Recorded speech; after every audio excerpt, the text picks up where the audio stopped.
ஆட்சிக்கட்டிலே அமர்த்தி விடுவார் என்று எதிர்பார்த்து காத்திருக்கிறான் ஒவ்வொரு தொண்டனும். ஆனால் திரு எடப்பாடி கே பழனிசாமியினுடைய ஒவ்வொரு நடவடிக்கைகளும் இப்பொழுது முழுமையான நிறைவை தரவில்லை அந்த தொண்டனுக்கு. இன்று கூட திரு எடப்பாடி கே பழனிசாமி அவர்கள் புதுத்தில்லியை நோக்கி படையெடுப்பதைக் கண்டு அவன் வருந்தி கொண்டிருக்கிறான்.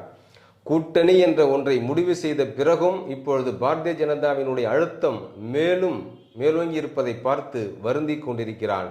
இங்கே கூட்டணி முடிவு செய்த பிறகு தொகுதி பங்கீட்டிற்கு கூட அவர்களினுடைய கட்டளைக்காக காத்திருக்கக்கூடிய நிலையை எண்ணி வருந்தி கொண்டிருக்கிறான்.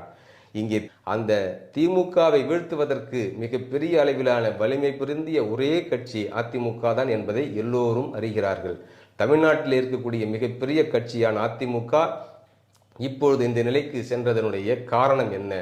இங்கே கட்சியை கைப்பற்றினால் போதும், கட்சியினுடைய கட்டுப்பாடு என்னுடைய கைப்பிடிக்குள் இருந்தால் போதும் என்ற அந்த ஒரு மனநிலைதான் இன்று அதிமுகவை இந்த நிலைக்கு கீழாக தள்ளியிருக்கிறது. இங்கே அனைத்திந்திய அதிமுக மிகப்பெரிய அரிதான ஒரு வாய்ப்பை தவறவிடுவதாகவே பார்க்கின்றார்கள். திமுக கூட்டணியில் இடம்பெற்றிருக்கக்கூடிய கட்சிகள் எல்லாம் இங்கே திமுகவினுடைய 5 ஆண்டு ஆட்சிக்கு சான்றாக அந்த கட்சி மீண்டும் ஆட்சிக்கு வர வேண்டும் என்று எண்ணிக்கொண்டு அந்த கூட்டணியிலே இடம்பெறவில்லை.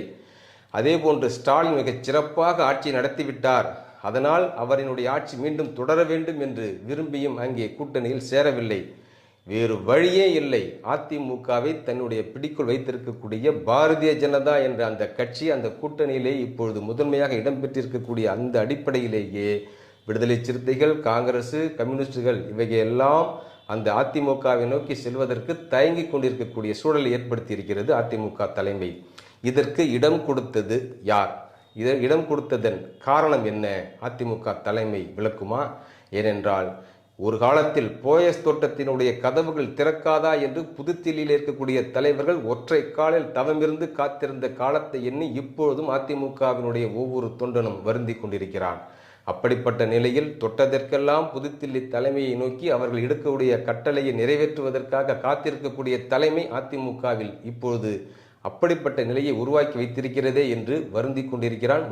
இனியேனும் விழித்து கொண்டால் ஒழிய அதிமுக தலைமை அதிமுகவை மீட்டெடுப்பது கடினம்.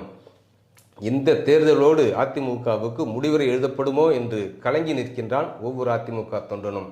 இதுவரை 70 விழுக்காடு அளவிற்கு அதிமுகவை கைப்பற்றிவிட்ட பாரதிய ஜனதா வரக்கூடிய சட்டமன்ற தேர்தலிலே முழுமையாக தன்னுடைய கட்டுப்பாட்டுக்குள் கொண்டு வந்து சேர்த்துவிடும் என்று அவன் கலங்கி நிற்கின்றான். ஆம், அடுத்த ஒரு காணொளியில் விரிவாக பார்க்கலாம்.